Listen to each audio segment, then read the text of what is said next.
59 Central Vigilance Commission. Establishment.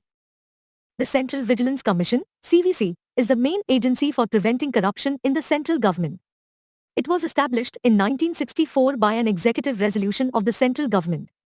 Its establishment was recommended by the Santhanam Committee on Prevention of Corruption 1962-64. Thus, originally the CVC was neither a constitutional body nor a statutory body. Later, in 2003, the Parliament enacted a law conferring statutory status on the CVC too. In 2004, the CVC has been designated as the agency to receive and act on complaints or disclosure on any allegation of corruption or misuse of office from whistleblowers under the Public Interest Disclosure and Protection of Informers Resolution, PDP, which is popularly known as Whistleblowers Resolution. The Commission is also empowered, as the only designated agency, to take action against complainants making motivated or vexatious complaints. 2a. The CVC is conceived to be the apex vigilance institution, free of control from any executive authority, monitoring all vigilance activity under the central government and advising various authorities in central government organizations in planning, executing, reviewing and reforming their vigilance work. Composition.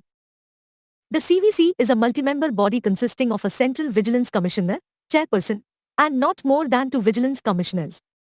They are appointed by the President by warrant under his hand and seal on the recommendation of a 3-member committee consisting of the Prime Minister, as its head, the Union Minister of Home Affairs, and the Leader of the Opposition in the Lok Sabha. They hold office for a term of 4 years, or until they attain the age of 65 years, whichever is earlier. After their tenure, they are not eligible for further employment under the central or a state government. The President can remove the Central Vigilance Commissioner or any Vigilance Commissioner from the office under the following circumstances: A. If he is adjudged an insolvent, or B. If he has been convicted of an offence which, in the opinion of the central government, involves a moral turpitude, or C. If he engages, during his term of office, in any paid employment outside the duties of his office, or D. If he is, in the opinion of the President, unfit to continue in office by reason of infirmity of mind or body, or E. If he has acquired such financial or other interest as is likely to affect prejudicially his official functions. In addition to these, the President can also remove the Central Vigilance Commissioner or any Vigilance Commissioner on the ground of proved misbehavior or incapacity. However, in these cases, the President has to refer the matter to the Supreme Court for an inquiry.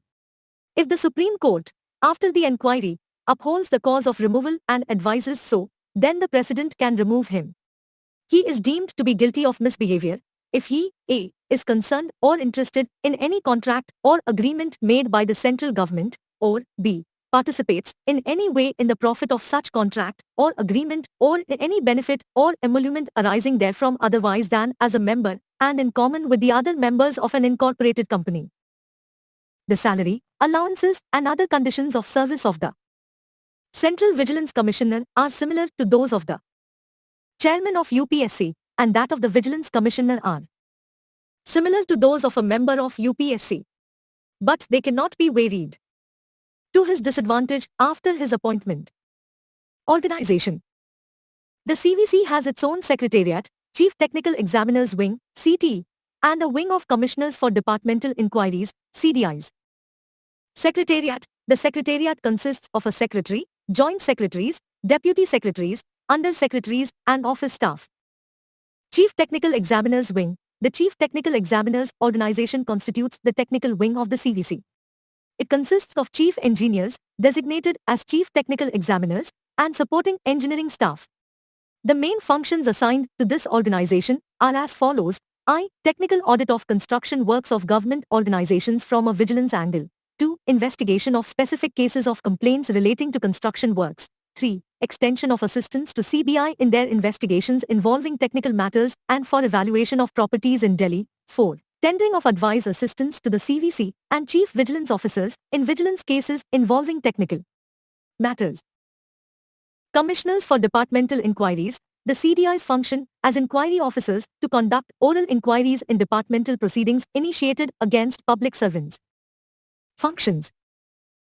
The functions of the CVC are: 1. To inquire or cause an inquiry or investigation to be conducted on a reference made by the central government wherein it is alleged that a public servant being an employee of the central government or its authorities 3 has committed an offence under the Prevention of Corruption Act, 1988.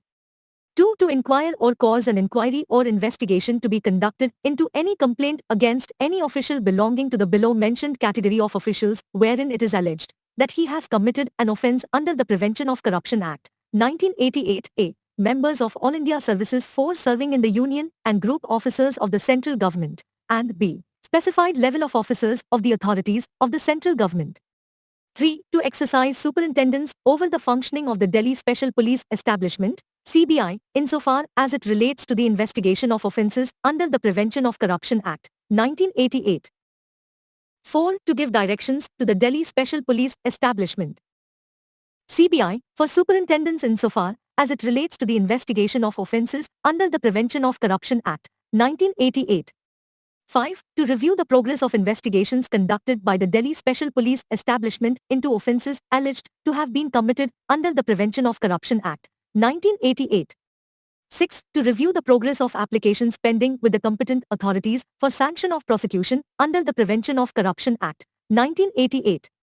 7. To tender advice to the central government and its authorities on such matters as are referred to it by them.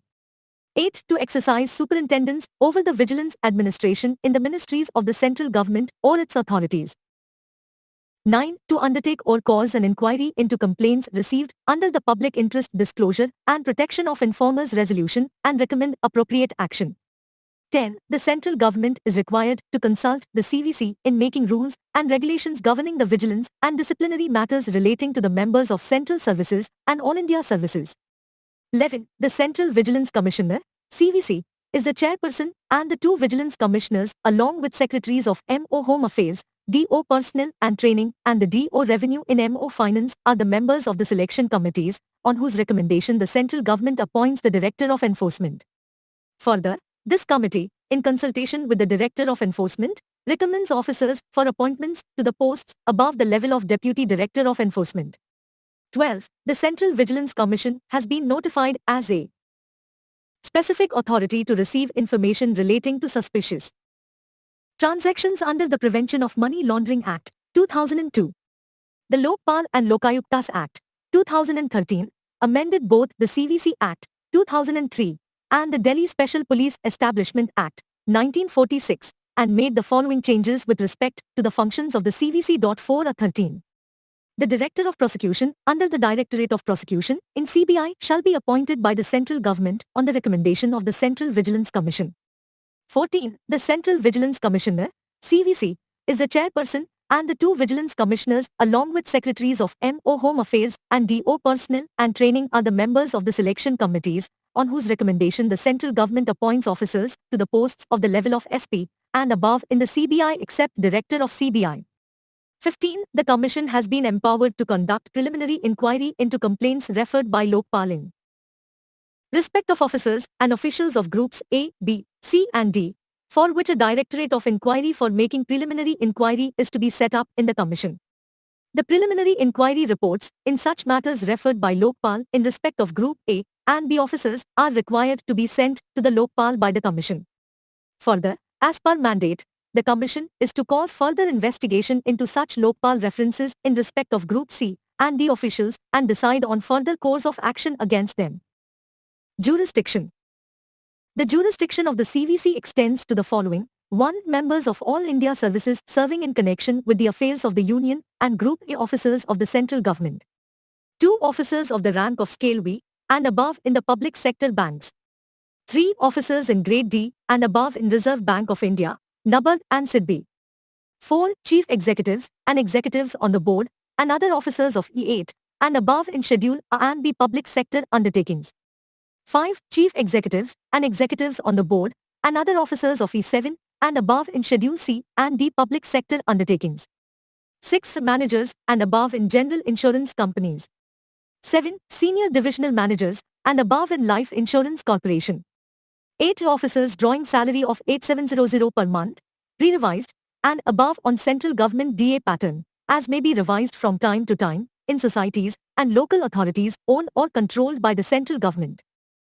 Working. The CVC conducts its proceedings at its headquarters, New Delhi. it is vested with the power to regulate its own procedure. It has all the powers of a civil court, and its proceedings have a judicial character. It may call for information or report from the central government or its authorities so as to enable it to exercise general supervision over the vigilance and anti-corruption work in them. The CVC, on receipt of the report of the inquiry undertaken by any agency on a reference made by it, advises the central government or its authorities as to the further course of action. The central government or its authorities shall consider the advice of the CVC and take appropriate action. However, where the central government or any of its authorities does not agree with the advice of the CVC, it shall communicate the reasons to be recorded in writing to the CVC. The CVC has to present annually to the President a report on its performance. The President places this report before each House of Parliament. Vigilance units in the ministries. All ministries departments in the Union government have a Chief Vigilance Officer, CVO, who heads the vigilance division of the organization concerned, assisting and advising the secretary or head of office in all matters pertaining to vigilance. He also provides a link between his organization and the Central Vigilance Commission on the one hand and his organization and the Central Bureau of Investigation on the other. Vigilance functions performed by the CVO include I. Collecting intelligence about corrupt practices of the employees of his organization. 2. Investigating verifiable allegations reported to him. 3. Processing investigation reports for further consideration of the disciplinary authority concerned. 4. Referring matters to the Central Vigilance Commission for advice wherever necessary. 5. Whistleblowers Protection Act, 2014. The salient features of the Whistleblowers Protection Act, 2014, 6. are as follows. 7. 1. The Act provides a mechanism for protecting the identity of whistleblowers, a term given to people who expose corruption. People who expose corruption in government or irregularities by public functionaries can now be free of any fear of victimization. 2. The Act also provides for a system to encourage people to disclose information about corruption or the willful misuse of power by public servants, including ministers. 3. As per the Act, a person can make a public interest disclosure on corruption before a competent authority, which is at present the Central Vigilance Commission, CVC. The government, by notification, can appoint any other body also for receiving such complaints about corruption. 4. The Act, however, lays down punishment of up to 2 years in prison and a fine of up to 30,000 rupees for false or frivolous complaints.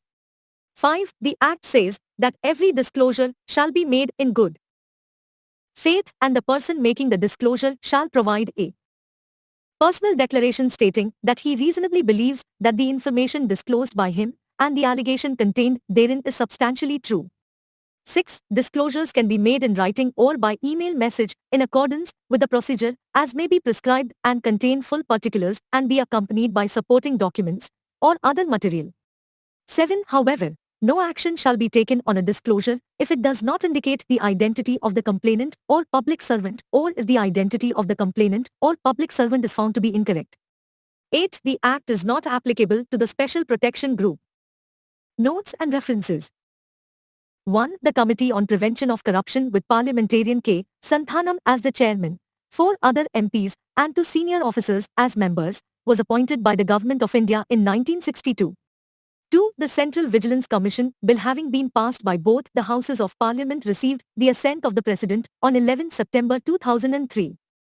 It came on the statute book as the Central Vigilance Commission Act, 2003. 2 AM Annual Report 2015-16, Ministry of Personnel, Government of India, P101.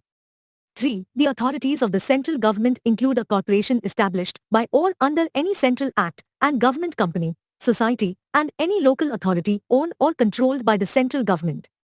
4. The All India services include Indian Administrative Service, IS, Indian Police Service, IPS, and Indian Forest Service, IFS. 4 AM Annual Report 2015, Central Vigilance Commission, PP. 224.